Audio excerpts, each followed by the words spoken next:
All right, what is up, gang? This is your boy Mel, aka Naldo Formula One, and you are now tuned into the Naldo F1 podcast. This is episode 19, and I did it, y'all.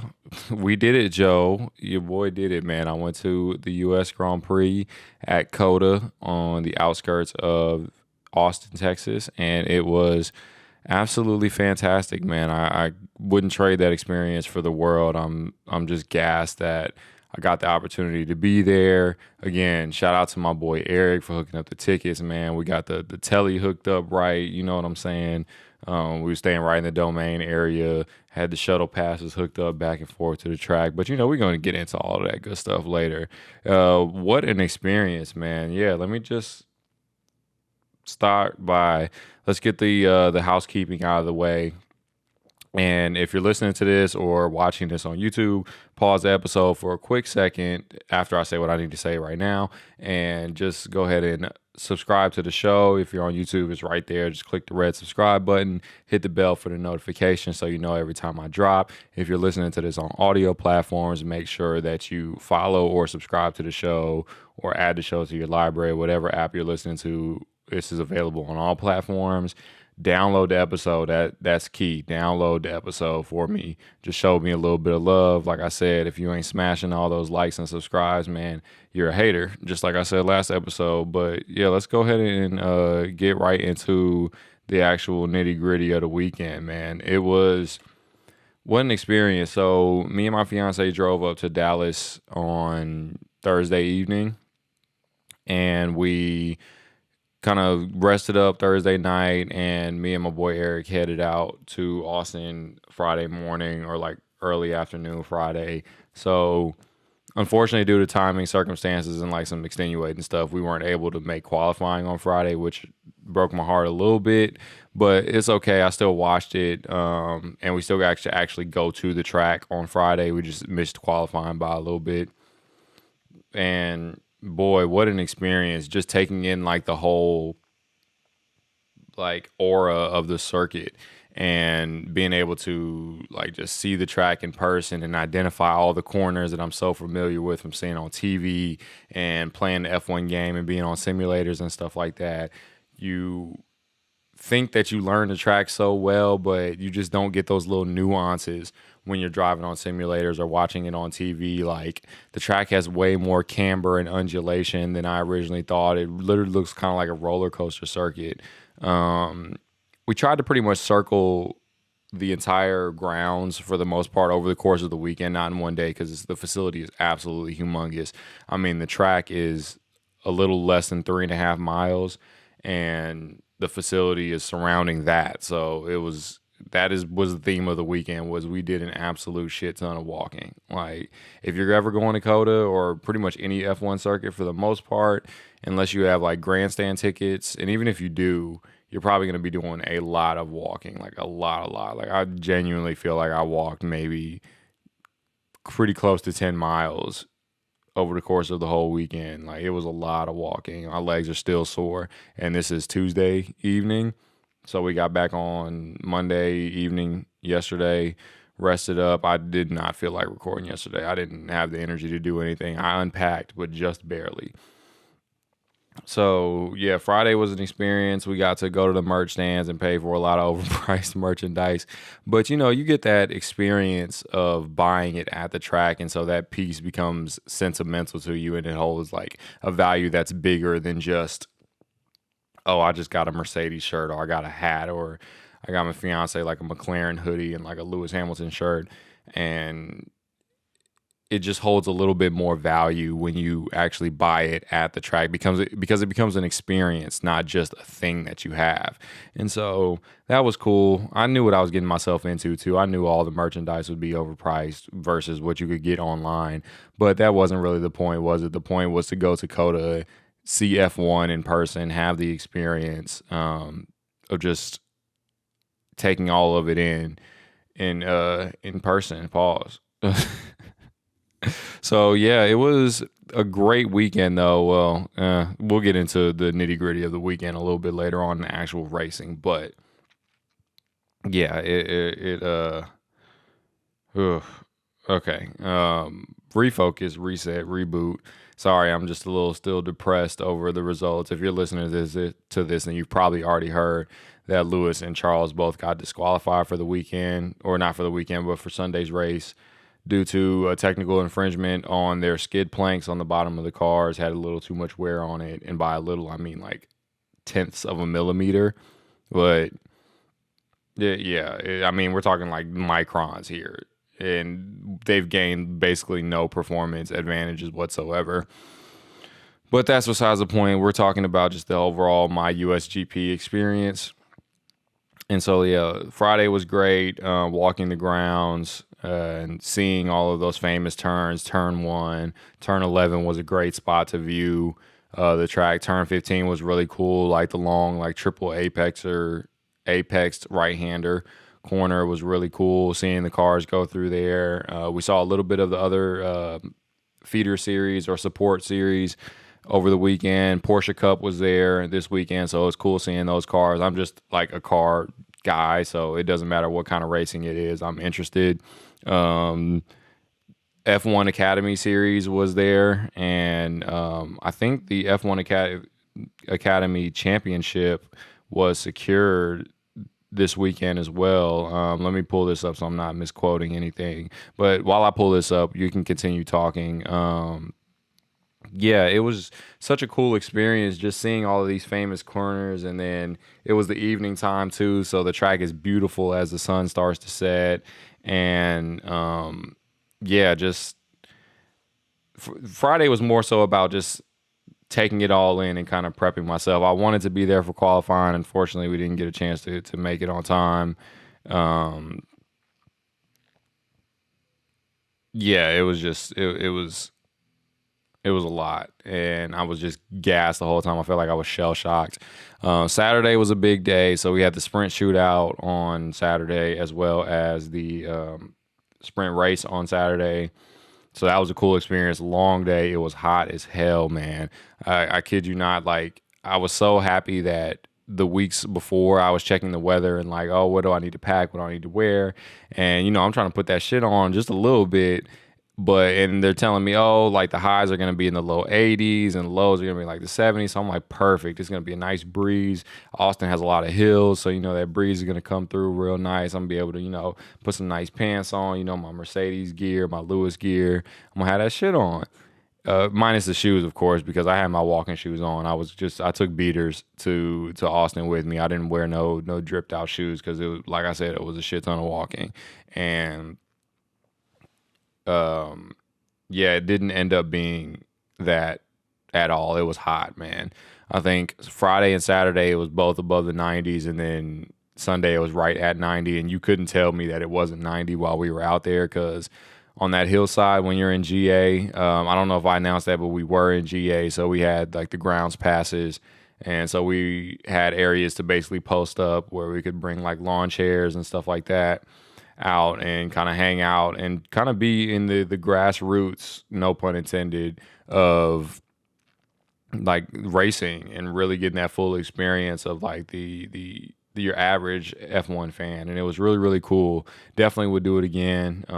Would hope that next time I do it, it would be a little cooler. I think I'm probably going to shoot for grandstand tickets or at least bleacher tickets next time, so I can actually have like an assigned area to sit in, because that's kind of tough. That's probably the toughest part of the whole weekend when you have just ground passes, is trying to navigate finding somewhere to sit. Like, we ended up going to turn 1 at one point, but like turn 1, just trying to sit there during like the sessions is impossible. Like, that's where everybody's at. And I think the attendance was over the whole weekend, I think it was just at about 500,000, maybe a little bit less. I think it was like 440 or 450, but still, like, you packing that many people into one area is just absolutely insane. So yeah, we really didn't even try with turn 1. Just because I knew that we weren't on the type of timing needed to be at turn 1 with decent seats. So turn 1, I mean, the gates open at 8 every day. And so and from what I heard from people just overhearing them talk, like, people were at the gates waiting at 8 a.m. waiting for them to open, which I think is absolutely mental. I don't know if I'm that dedicated. At that point, I'd rather just pay and get the grandstand tickets and know that I'm going to have an assigned seat wherever I go, no matter what time I show up to the session. But still, seeing the cars fly by, man, it was such a cool experience. Seeing that speed in person, getting to smell the burnt rubber and the fuel, it was such a cool experience. I think that's something that I'm going to take away and associate with F1 probably for the rest of my life, is just like the smell of that burnt rubber, and while they're going through the tire, or while they're going through the corners, and the smell of the exhaust and the fumes and stuff like that. I know that sounds kind of crackhead-ish, but just bear with me. You know what I'm talking about when you get that smell and you associate it with a certain point in time in your life. Like your grandma's house has a certain smell, or like your childhood home had a certain smell, or whatever. You know exactly what I'm talking about. But it was so cool getting to experience all of that. The cars are absolutely like works of art. Like they're masterpieces. I'm at a loss for words even trying to describe them. I will say one of my biggest takeaways was how large the cars are. Like they're way bigger than I expected, just as far as like length, and then even like the width. Just pause, go ahead, get it out the way, get the giggles and all of that out of the way. But yeah, the cars are long. They're much like longer than your average road car. I wouldn't say much, but they're significantly longer than your average road car, and they're wide, man. They're probably about 5 feet wide. And so I just wasn't expecting them to look like that in person. Like they just look so small on TV and like in the simulators and stuff like that. You feel like you're driving like this little go-kart type thing, when in reality you're driving like this humongous, like damn near a fighter jet on wheels, is what I liken it to. Like especially seeing them go through the S's section when they're going through that right left, they carry so much speed, especially compared to like the F1 Academy series. And speaking of the F1 Academy, I did find that information. So Marta Garcia, shout out to Marta Garcia for taking the inaugural F1 Academy title. Yeah, it was cool seeing that in person. I wasn't able to actually like identify who was who in the cars, just because I'm not that familiar with F1 Academy yet. But it was good to see people still hanging out during that time period to actually watch. And I think George, Lewis, and Carlos stayed after their sessions to watch the F1 Academy race and qualifying and stuff like that, which was really cool to see. And shout out to them for supporting. I know Susie Wolf has been super like integral in the creation and maintaining of F1 Academy, and hopefully this means that we're one step closer to potentially seeing a woman in F1 like as a whole and actually be a full-time racer. There's been a couple women that have gotten practice sessions in F1 cars, but nobody yet that is able to actually get a full-time seat and a full-time contract.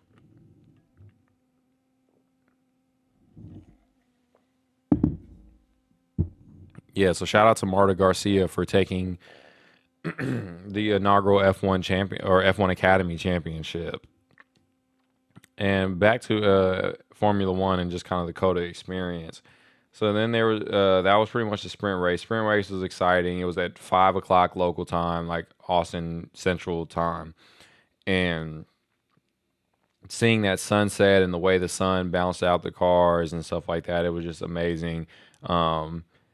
I will say now I kind of understand why drivers pick like brighter colors often, because when like in person they're hard to identify, man, especially because there's two of each car. So when they're flying by, like you're keeping up with the positions and you're like, okay, I know Max is first, Lewis is second, Lando's third.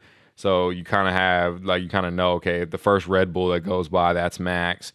And Lewis was pretty easy. Lewis, I think, was probably the most easily identifiable driver because he has the bright yellow crash helmet with the bright yellow gloves, and his numbers on the car are bright yellow, so they pop off the black car really easily.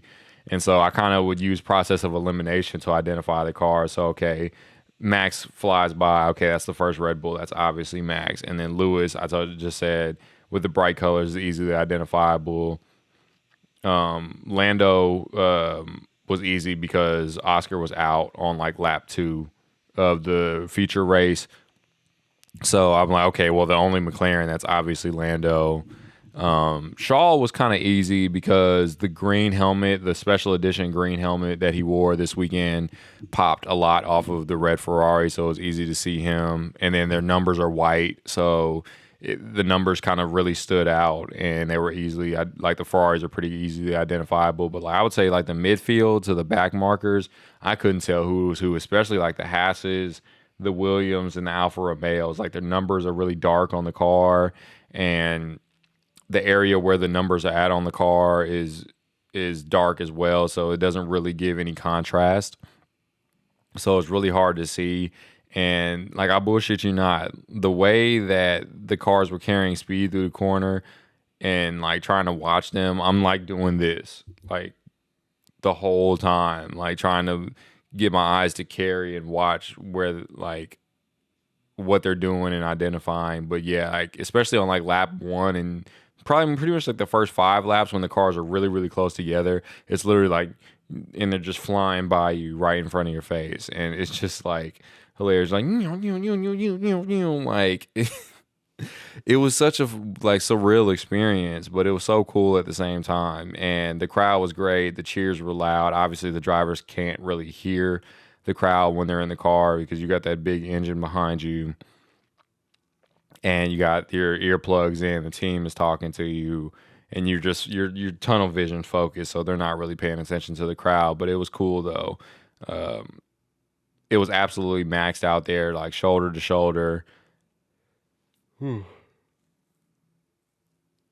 you can tell it's the evening when I'm recording. I literally just got off work and hopped straight into it, trying to get this in. NBA season starts tonight, so I'm trying to finish this up before, not necessarily before the game starts, but to the point to where I can at least watch a good majority of the game. So yeah, it was just a surreal experience, man. I'm so appreciative and so grateful that I got that opportunity to go out there and see those cars in person. I do understand what people are saying and the fact that sometimes the experience of going to F1 can be a little bit like underwhelming, just as far as like you don't get the viewing experience that you do in from like viewing it at home, and you don't get the full scope of the race. So like I watched the race, but I don't understand the race the way that probably some of you guys do at home that actually got to sit back and watch, and you got the camera cutting to different cars.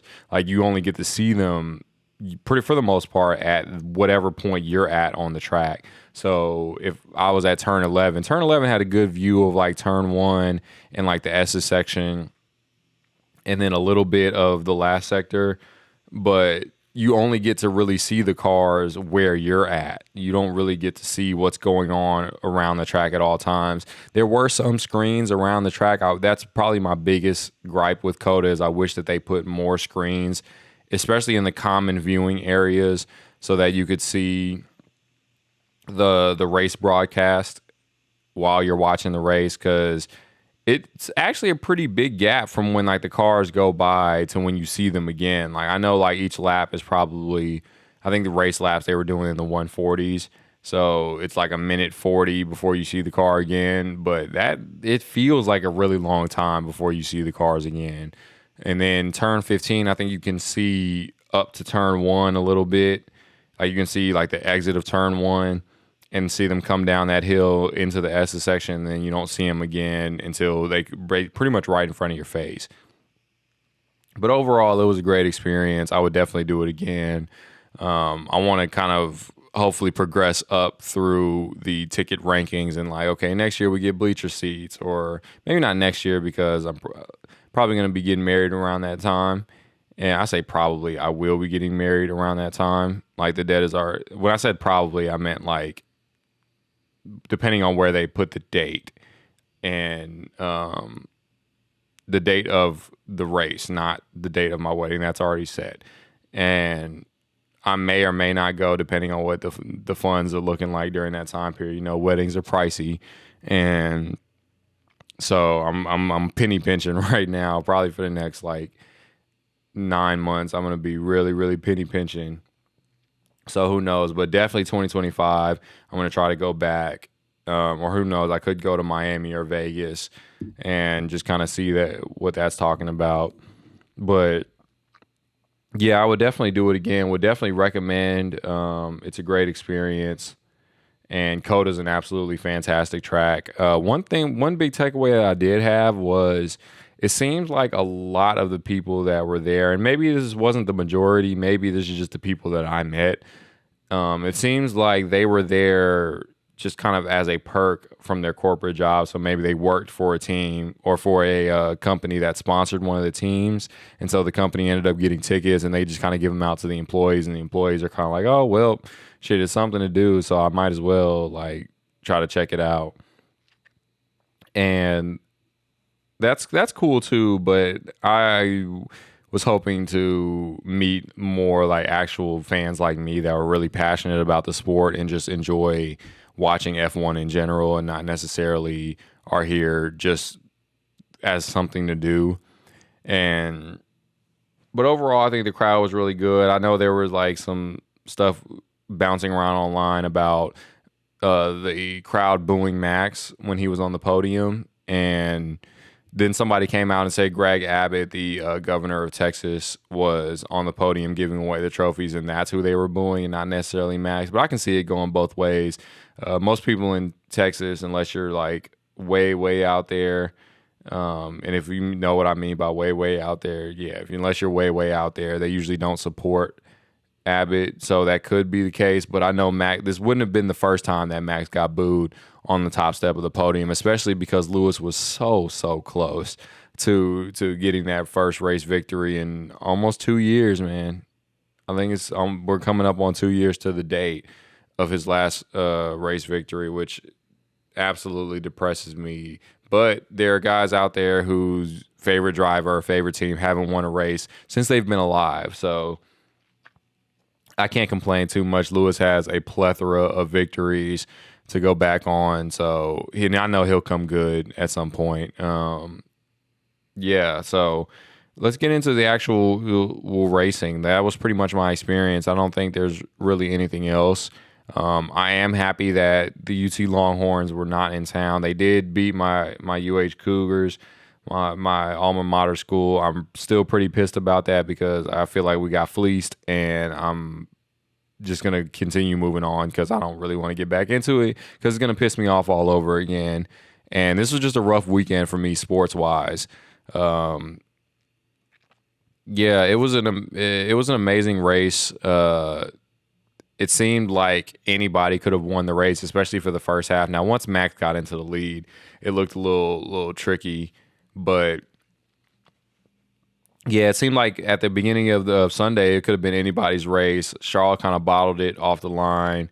Not necessarily his fault as far as where he finished with like being disqualified, but even before he got disqualified, he finished sixth from pole, which kind of sucked, but Ferrari pretty much screwed him over with the strategy. And I'm officially started the Free Charles campaign, man. I feel so sad for Charles, man. It seems like it's just like that abusive relationship that you can't get out of at this point. Like Ferrari are just continually just giving him the blues every single weekend, whether it be bad strategies or the car fails him or it's just somebody crashes into him. Now, there have been a couple of instances of Charles like bottling it on his own, but a lot of the times it was just like incident after incident after incident that is not under his control, and it's just wearing you down. I actually saw a clip from another podcast. I don't remember the name of it, but they did F1, and their guest on there was talking about how people are beginning to have these conversations of, oh, is Carlos better than Charles, or why is Carlos outperforming Charles? And he put it into this analogy of working in retail, and I thought it was absolutely perfect. And that Charles is that retail employee that has been there for years, and they know that the job sucks ass, and the manager is screwing you over and over again.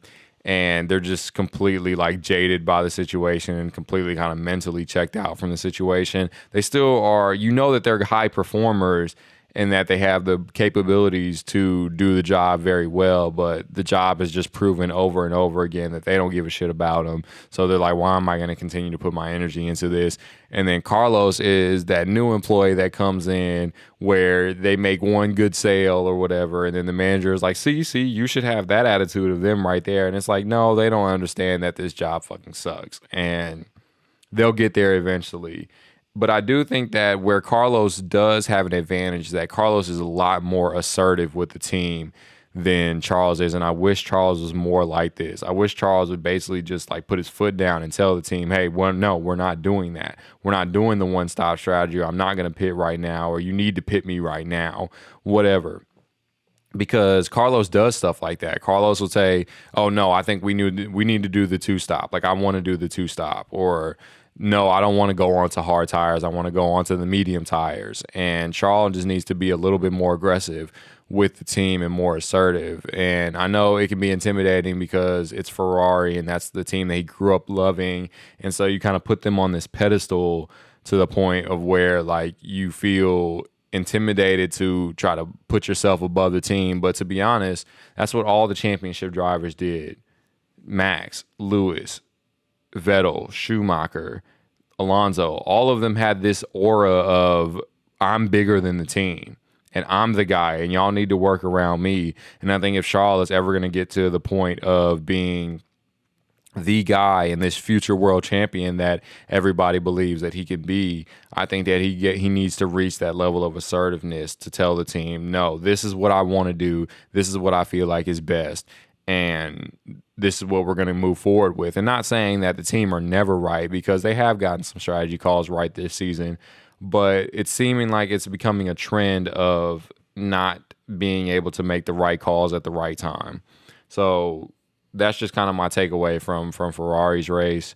Max starting from P6 after getting his lap time deleted in qualifying. He probably would have took pole with that lap. And I don't really know what else to say. It's the same shit that we see from Max every weekend. It doesn't matter where he starts. He drives straight through the field as if they don't exist, ends up in first, and then once he's in first, there's no stopping him after that. Lando had a pretty good race. I think that Lewis is just better at COTA. COTA is one of his best tracks. I mean, with this disqualification, this ends an 8-year streak of being on the podium at COTA for Lewis. This is just one of his better tracks, like here, Brazil, Hungary, the UK, like Spain. I mean, damn near all the tracks, to be honest. Like, he's gotten multiple wins at pretty much every track that we have on the calendar. But yeah, I think Lewis is just had better pace than Lando this weekend. But Lando had a good performance. He ended up getting promoted to P2 after both the disqualifications. And then Lewis, man, yeah, it was tough sledding for him. I think Mercedes absolutely screwed him over with the strategy, and that's kind of where I'm going to go on a rant, where I am just absolutely frustrated with this nonsense every weekend from Mercedes, the team. They used to be a team of getting the strategy calls right every single time and being machine-like in that, okay, we make this decision, we roll with it, it's the right decision every single time they get the right outcome. And now it just kind of seems like they're just doing willy-nilly whatever, bro. And it's making me fucking mad. Like, it's driving me insane. These fucking slow-ass pit stops, bro. Like, get this shit together, bro. You're costing him so much time, and not even just him, but George too, with these average-ass pit stops. They're not even average at this point. They're just slow. Like, this 3.6 second pit stops, you're constantly losing a second to your competitors every single time you have to pit stop, bro. Like, it's maddening, bro, that how you can't, how an entity that large is unable to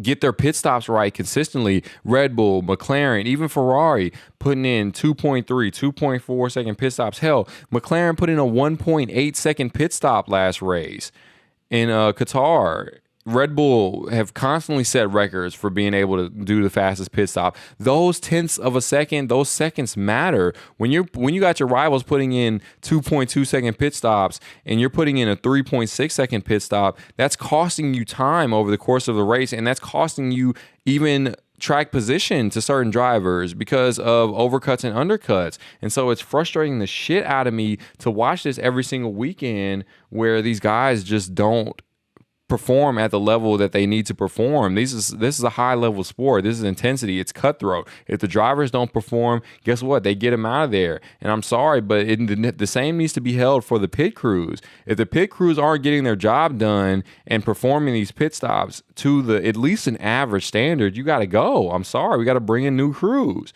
And yeah, I don't know if I've ever been this frustrated on this podcast before, but it's driving me absolutely nuts. These strategy calls, the first thing, they should have brought Lewis in earlier. You cost the race by doing that. Now, granted, I would have been more hurt if Lewis had won the race and been disqualified after that. I probably would have been heartbroken. I don't even know if I would have been able to do this podcast.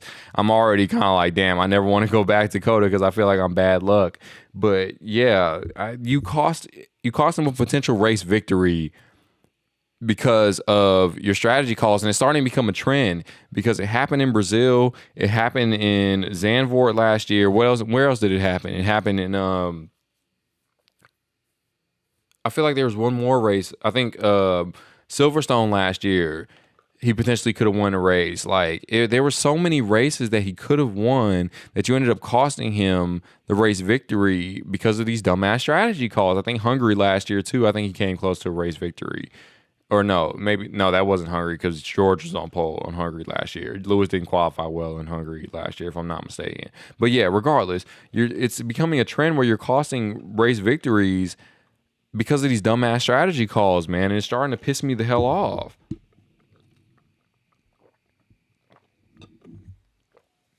And I'm not going to put too much onus on the team and blame on the team as far as the DSQ and the technical directive because it's a random selection. I still have my gripes about that because I feel like, okay, they chose 4 cars to be randomly inspected.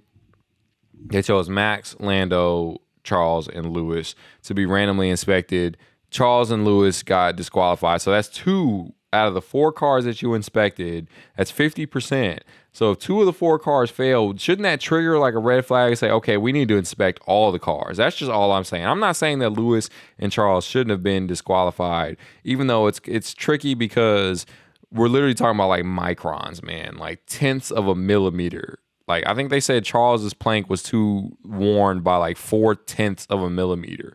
And I don't know if you can like picture how small, like think of how small a millimeter is. Like grab a ruler if you have one and like think, okay, there's a centimeter, there's a millimeter, so just smaller than that, and then there's a 1/10 of a millimeter. Like we're talking about like a speck of dust too damn worn.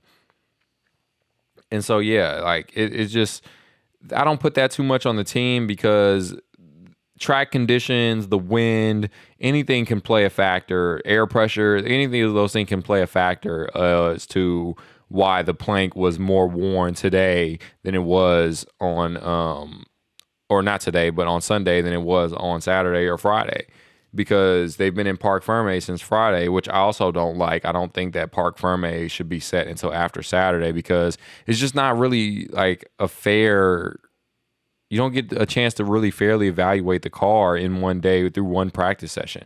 I mean, think about it. You're going from 1 practice or 3 practice sessions on a normal race weekend to 1, and that's just, I don't really think that's fair to put on the teams. And I think that I think half the grid probably would have been DSQ'd if they were to inspect all the cars. So yeah, I don't really put that on the Mercedes team because there's a lot of other outside factors that can influence the plank being worn too much. And like I said, we're talking tenths of millimeters here. We're not talking about a huge amount of wear on these planks. And so that's my little FIA rant for today. And yeah, I think overall, outside of that, the race was really good. I am happy with Mercedes' performance. I think that is very promising moving forward. They did bring upgrades this weekend, and I do think that it brought the gap closer together to Red Bull. So hopefully these are signs, and even not just Mercedes, but like Ferrari were there. Ferrari was on pole. The McLarens are right there. Aston brought upgrades, and they were fucking nowhere, dude. I don't know what happened to them. Like they seem like they're going in the wrong direction, and yeah, I don't know what's up with them, but shout out to them though. Their merch is crazy. Like I love Aston's merch. That green with their sponsors, they got some cool sponsors. The Hugo Boss, like all of that shit is tough as hell to me. I didn't get anything just because I was trying to stay within my budget, but yeah, like all of their merch was so tough, man. So shout out to them for that, but their performance was absolute dog water, man. They were nowhere all weekend, and they brought big upgrades, saying that they were hoping to get an idea of what their concept would be for 2024, and they were absolutely nowhere. So, yeah, that was just pretty tough to watch, but hopefully that this is promising that we're going to get some really close racing for the rest of the season and moving into 2024, and hopefully, fingers crossed, we can get a title fight for 2024. But yeah, man, I just wanted to take some time out. This is a quick one. This is a quick episode, but I just wanted to take some time out, man, to chat with you guys and really just break down my F1 experience. It's starting to get dark, and I don't really have proper lighting in here as well. But yeah, I appreciate you guys for listening, man, as always. And I will catch you guys on the next one. Peace.